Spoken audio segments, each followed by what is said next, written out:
ئایا دەتوانین ئافرەتی ئەهلی کتابمانە بکەین؟ ئەگەر دەتوانین ئایا ئەوان مشریک نین؟ محصنات والمحصنات من الذين أوتوا الكتاب لجولك ولا قاور آفرتي أندروست إنسان مسلمان ماري ببرت بهينت بلام آية مشرقين بودلين أهل كتاب سردن بيغمبر مشرق نبونا دي أي إخوة قرنا فرمي لقد كفر الذين قالوا إن الله ثالث ثلاثة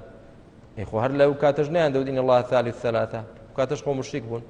كقرآن دابزي واش بحلال زاني بۆیە دروستە بەڵام باش نییە بۆ کەسێکە برا بەڕێزەکەم ئافرەتێکی مسلمانت دەست نەکەوێت دەنا وەلا ئەمەتون مؤمنەتون خەیر من مشریکەتین وەلەو ئەعجەبەتکم بەخوا ئافرەتێکی مسلمانی ڕەشپێستی ناشیرن لە جوانترین ئافرەتی جوولەکە بۆ تۆ باشتر لە جوانترین ئافرەتی گاور بۆ تۆ باشتر بۆچی؟ چکەوە دەبێتە دایکی مناڵەکانت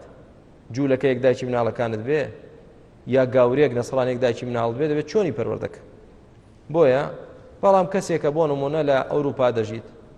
ئافرەتی مسلمانی دەست نەکەوتووە هی گاوری دەستکەوتووە بۆی تووشی زینا نەبێت تووشی فاحیشە نەبێت دەیهێنێ با بهێنێ دروستە ئینشاءڵڵا لەوە چاترەکە بێژن بمێنێتەوە ئەوە مەطلوبە نەچێت ئافرەتێکی بەدڕەوژ نەبێ ئەوە چ لە ناو مسلماناندا چ لە ناو ئەوانیشدا